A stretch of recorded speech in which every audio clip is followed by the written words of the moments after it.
Hello, everybody, and welcome to yet another episode of Fearless Now. Today's topic is about personal development at a young age.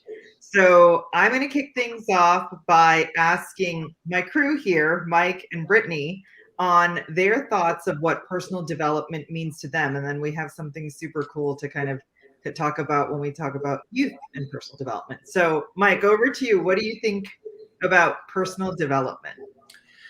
So personal development is a relatively new term, right? So I turned 45 this year. The concept of personal development did not, I didn't really start on this path until my 30s. I've been around it as a manager leader. I've been focusing on how to be a better manager leader, but focus on how to be a better human, that started much later. And the way that I think about personal development, and for some reason in our society, it has a bit of a bad rap, or at least used to, is that if we're perfect and there's nothing to improve about us, which is not anywhere close to reality. Yeah. We as a society are very okay having a coach. So if I decide to learn tennis, the best and the fastest path to that is I get a coach. Mm-hmm. But in terms of learning how to be a good husband, a good father, a good teammate, and how to be happy and focus on my emotional health and psychological health, for some reason it's a taboo. It's not covered. So to me, personal development is about how to be a better human. Yeah. Brittany, what about you? You're part of the younger generation. When we say the words personal development, what does that mean to you? I think personal development for me, very similar to Mike, I did not focus on personal development early on. I think it's something that I'm just starting to explore now. And for me, it's about bringing my values to the forefront of everything that I do and finding a way to align my everyday activities, my work. How do I bring that all into one so that, I'm always at harmony and making sure that every action that I take is in line with who I truly want to be, who I want to be in the world. So that's something that's, I think, new to me, and I'm getting into the details of it now. But that's where I'm looking to go. That's what personal development is to me. Well, wise words from a very young person. I think I could sum up personal development for me is in one word: growth. Right? I think you have to continue to challenge yourself, grow, and know that there is no such thing as perfection. It's evolving. And I think your constant evolution is the path to your personal development. Excuse me. And so, and I think most people don't realize that. I realized that, again, much later in life. Mentors came to me sort of much later in life. Even though I was in a position to mentor many people along my career path. But, receiving mentorship was a gift that was, coming my way much later. But having said that about, receiving these gifts much later, Mike, over the past weekend, you were able to give the gift of personal development to someone quite young. So can you tell us a little bit about that? So maybe what I'll start with, I have to remind myself how few people actually know who Tony Robbins is altogether. And even if they know the name, they will usually think of him as, oh yeah, that giant from the movie Comedy Giant, or as a motivational speaker. Right. So Tony Robbins, and there's a wonderful documentary on Netflix called I Am Not Your Guru. It's 90 minutes that covers 6 days, and they did an amazing job of capturing it because I've been in that environment for 6 days. It's a very good overview of what he does. He doesn't motivate you. He educates people on how to understand how they work, how other people in their lives work, and how to make all of this better. Mm-hmm. There's a lot more to it, but he is the person that made personal development acceptable and a common term. So the concept of a life coach still feels a little awkward for many people, while it's okay for people to have spent thousands of dollars on their kids going to lacrosse camps and taekwondo, which I know Deepali is very passionate about. And I do discount, sports are very important. Teaches you teamwork, teaches you personal confidence, gives you that confidence because you're physical and that's one of the ways to feel confident. So that's the background. So Tony Robbins, I've been around, I've been aware of him since early 2000s. I only had the chance to go to his events in 2017. And I did not know much, and I like to go in some of these events without knowing much, without expectations, because then you're open. It was a very interesting experience. He has many events. The one that I took my 11-year-old. So we have 3 boys, 14, 11, and 7, almost 7. Our 14-year-old, Serge, I took to the same event 3 years ago when he was 11. Mhm. We as a family, including Serge, we can point to that particular moment as his pivot and transformation into a significantly more confident young man. Wow. So he was on the shy side. And from that point, we all noticed a change. That's Mitchell, who is now 11, he's not on the shy side. He's very confident. He makes decisions without hesitation, which is an amazing quality. And he's been looking forward to going to Tony Robbins' event and walking on fire, which I'll cover in a second. Yeah. I've been looking forward to it for 3 years. So I am super grateful to Tony Robbins for creating this live event after 18 months of no live events. Even though he touches a lot more people through Zoom, and it's likely a lot easier for him to be in front of camera and pouring all his energy towards one point instead of to 8,000 people that were in the audience. So this event was 8,000. Wow. My first event was in Prudential Center in New Jersey. It was 14,000. Wow. And I'll start with that event. So event UPW is Unleash. It follows some of the same teachings that are in his book. So many books, many audio cassettes back in the day. A lot of people that mentor me, they were reading and listening to Tony back. Tony Robbins is 61. He has the energy of a 45-year-old. Even compare myself to it. He's on stage for 12-hour plus days. Wow. These days a little bit less. Used to be like in 2017, he was on stage quite a bit. And what I took away, obviously, many things, but I remember seeing a family in the audience. Michelle and Sean Paul, I'm still very grateful for you bringing your daughters to that event and for having a conversation with me. So I come over, and this is long days. I come over to them on day 3, and it's a lot of adult content, meaning like heavy, right? Like there's psychology.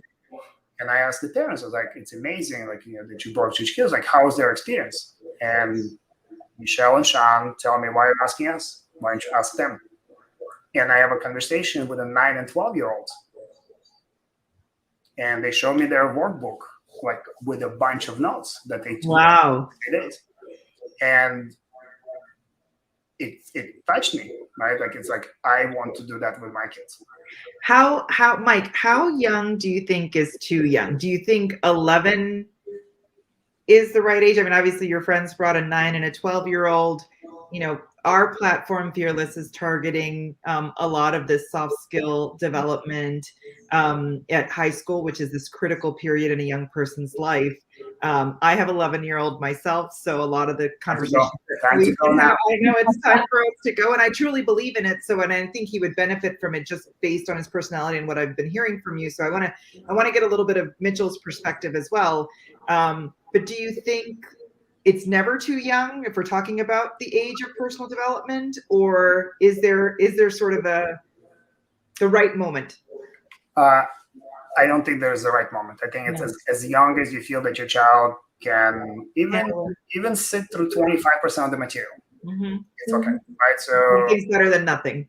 Yeah, and I'm seeing over the years, right? So 2017, going to quite a few events, I'm seeing more and more kids, which is wonderful, and younger kids. Yeah, so I've seen some kids that were 7, like a few of them. Years old. And I spoke with those parents because I'm curious, like what, right, in the context of Fearless and just personal interest, I spoke to them like, how do you approach it? What were your thoughts? Why?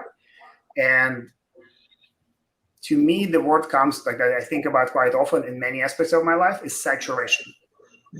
So I did not really understand. So I read the book Rich Dad Poor Dad 3 or 4 times. And I remember after the first 3 times I read it, I was like, yeah, I still don't get asset liability. American dream is to own a home. Like, right. How he's saying that that's not an asset, right? It's only the 4th time, because by that time I already had many conversations with my friends who are in that. I watched videos. So by that time I was saturated enough with information to understand it and start being ready to act. So if these kids start at 9, like I'm about 7, it's a very mature 7. Yeah. 9 is not a bad, right? Like, especially if you're bringing your older one, 12-year-old, why not bring a 9-year-old? And if the 9-year-old gets tired, you give them an iPad and they can sit outside, or they can do whatever they. But being exposed to this, being exposed to energy, being exposed to parents and older people come over, like the number of high fives that Mitchell got because parents were or older people were impressed that he's there. The number of parents that came to me and said that I inspired them to bring their kids next time was amazing, right? And every time I acknowledge the people that I learned from. Well, and that's the thing, right? You know, Mitchell is a very vivacious 11-year-old, but even that sort of increased his confidence and almost that you know what you're talking about, saturation. Like, you know, I'm confident in myself, but there's more, right? And there's more saturation that's happening given the environment around him. In absolutely everything you said. And it's also his, you know, when he met the other 11, 12-year-olds and they shook hands and they looked each other in the eye. Yeah. Like both, like me and the other parents were like, we were melting on the inside. Yeah. Right? Like, adults, you know, now and having a conversation. And obviously they went and started playing games, right? But it's right. You know, right? Like looking up, right, and learning. But these small things being able to you know, he'll never have a problem, you know, entering the workforce by, you know, shaking hands and looking someone in the eye because he's been doing it for such a long time. Right. And we have some topics that we're going to cover, you know, later in the week that are talking about just this, like the snafus that happen when teens and college kids are, you know, not exactly experienced in some of these very small things. And it makes for a very, very funny moment. And any parent who has kids in some type of a soccer camp, taekwondo, whatever it is, right? Like whether as a coach, I'm sure you would have that experience that you keep telling your child, this is the thing to do, this is the thing to do, this is the thing to do. You become white noise, and then the coach says something. And it's like, oh yeah, that's the thing to do. Like, you know, whatever. The fact that we've been telling you this for the past 2 weeks, like that doesn't matter. That doesn't matter. Well, Brittany and I are completely freaking out because we need to know, did Mitchell walk the coals? He did. He did. He did. Okay, so tell us about that. Yes, we saw everything. Okay, so let me give you a little bit of a structure of the event. Just so the first day is a long day from 11. We walked on calls at 1:30 a.m. Oh my God. And it's exercises, it's lots of energy building, no breaks, right? So whatever snacks you have, like I also have a list of recommendations for the event. There is a logic to it. And this is 40 years. So Tony has been leading people close to 40 years on calls. He has Guinness record set. There's part of it is physics, part of it is psychology and state. And what happens after, for most people, so in software development, 12-hour days are okay, right? Like that's not a big deal. For most other people, it's not, especially for 11-year-olds. Right. But they know that there's this challenge coming up. And Tony does an amazing job, obviously, preparing everyone. So think about, like, when I was in Professional Center, there was 14,000 people. Wow. 14,000 people walked out barefoot, right? And I am somewhat self-aware. It looks like a cult, right? And I'm using that word right now on purpose because they're good cults. Yeah. So CrossFit is a fantastic cult. Yeah. Right? Robbins, and like cult has a negative connotation, and I'll bring it up because most people will think about it that way. It's okay. But I think it's, you know, there's cult and community. And I think and from what I've observed from the community of Tony Robbins people, right?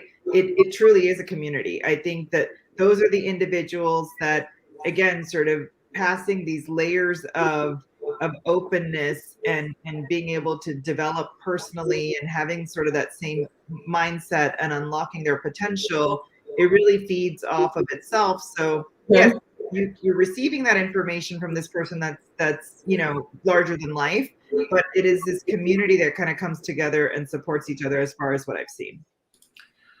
You're absolutely right. And I do want to acknowledge and appreciate all the people that show up to these events, no matter how old or, because especially for most people that have a salary job, America gives you 2 weeks of vacation, right? As a standard. Sometimes like it's moving to 3 now, right? But for And the Unleash the Power Within, the format is actually very good because you only take 2 days off. It's Thursday, Friday, Saturday, Sunday. Yeah. All of his other events, Business Mastery, Date with Destiny, are full week. So for most people who have just a job, for them to prioritize, and I was part of that. Like I was aware of Tony Robbins in 2003, and I've been really wanting to go. But when I was looking, it's like, do I pay $700? This was back in the day, to go to Mexico on an all-inclusive trip, or do I spend $2,500 plus travel plus everything else to go on personal development? I prioritized Mexico. Yeah, you have to be in the right mindset. To be ready for it. When I see 20-year-olds, 25-year-olds, 30-year-olds doing that, prioritizing, I'm so happy for them. And I'm also happy for all of us because the world is going to be a better place. It's going to be a better place for our kids. Yeah. Tell us a little bit and I want to get to Brittany in just 1 minute, just, kind of her thoughts, because we're talking from 11 to sort of, Brittany's days in college and then transitioning to the workforce. Mike, maybe like 2 seconds on what did Mitchell, like talking to Mitchell after this, what did he say to you?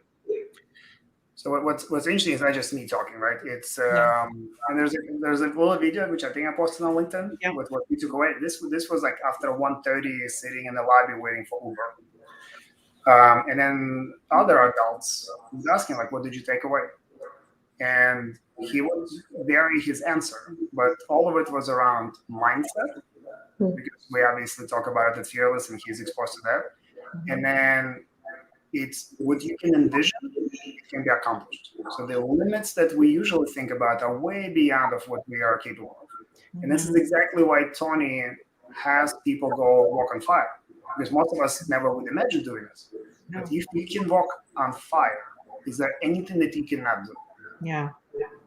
And that was actually a pivotal moment. And I want to go over to Brittany, but like, I just remember when Oprah walked across the coals at Tony Robbins, and it was this momentous, thing. And she just didn't think she would be able to do it. And she did. And so that's where this whole personal development conversation had started, probably 15, 20 years ago, right? When she was starting to do that. Brittany, you've heard, from one end of the spectrum, could you imagine going to a personal development, workshop or event at the age of 11, or even sort of fast forwarding to your college days? Can you tell us about, where your head was at or thinking about? I think I would have benefited from doing a program like that. I wish that there was something like that. I was involved in sports in high school and in middle school. So there's an element to that, right? Mindset, you have to learn determination, perseverance in order to, do really well at a sport and believe in yourself. But I sort of fell off from that in college. And I feel like that's where I would have really benefited from something like this. I remember feeling a little bit lost towards the end of college, not really knowing what I should do next, where I should go. I had a degree, but what did that really mean? Who did I want to be in the world? And I also didn't feel like I had the level of confidence to go out and say, well, I could do, anything. And I think if there had been more opportunities or sessions or experiences that were really focused in on developing my mindset and developing who I wanted to be and how I wanted to contribute to the world, it might have given me a little bit more direction at that point in my life. So I can see the benefit of having that very early on, and then, an increasing focus on that as you get to high school, as you get to college, as you, move on into your career. Because I think what's important is that it's not, like you said, development, that personal development isn't just one thing, it's about growth. It's a continuous thing. Yeah. So to be focusing on that continuously after college in your career so that you're evolving all the time. I see the benefit of it now. I wish I had seen it much earlier. And I think, yes, somebody should have done that at 11 years old for me, and definitely in my college years. So I'm looking forward to leaning into that space as I move forward.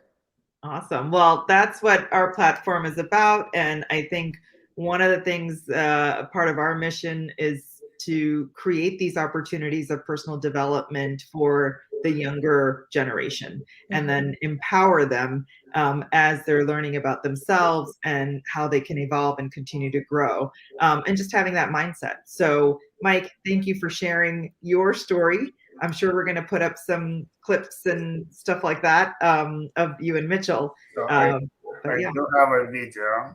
So you have to remember, like, there's many reasons why it's that way. That it's almost pitch dark, not to distract you by lights or anything else. So the video. Oh, love to see it. We're seeing this for the first time. So all right. So it's very dark. So this is the best that we could do in order to. So the embers are the actual coals. The coals. Oh my God! Look at his face. That's such a great reaction. Wow. Wow. Oh my God. What did you think of it as a parent, right? Like, oh my God, is my child's feet going to be on fire? Like, am I going to have to tend to his feet? What, like, I'm freaking out as a mom. Right. So I've done this twice myself first. So Larissa and I did it in the 2017 summer. So like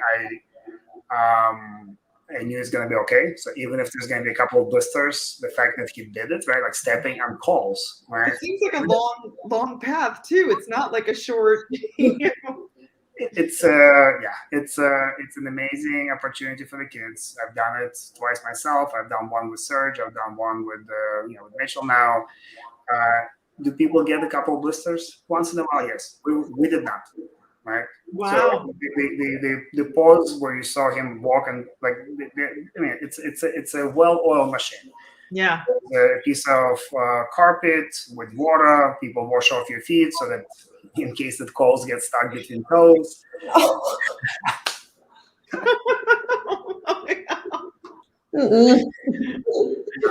Brittany will be doing a song. Maybe she's announced it for the first time. Growth mindset. I'm not saying that my Grushin is going to lead you through it. It's going to be. So it just worked out that Tony Robbins was next to us, leading people through. Oh, yeah, that's awesome. There's a process. It works for just 5 or 6 people died over the years. Yeah. Well, on that note, thank God. On that note, congratulations to Mitchell for accomplishing such a feat, and Mike, thank you for inspiring other parents to do the same with their kids. And I think, our point of view as the team at Fearless is that personal development at a young age should happen, can happen, must happen. And so everybody that's tuned in, please keep joining us for the conversation. And we're going to be putting out, more and more material around this topic and more. So on that note, everybody have a fearless day. I'll do just a call out. So thank you, Tony Robbins. It's been 18 months plus of no live events. And I know it takes a lot of toll on his body and his, but I really, for all the wonderful people that did not get a chance to experience him, the experience Tony, like it's an ask, it's a plea. Please continue with live events. It's going to be amazing. And thank you, Michelle. Thank you, Sean, for bringing your kids that UPW 2017, where I got inspired to bring my kids. Well, I think maybe Fearless will be inspired to do one of our own events like this. So not maybe. Stay tuned. All right, everybody. Thank you very much.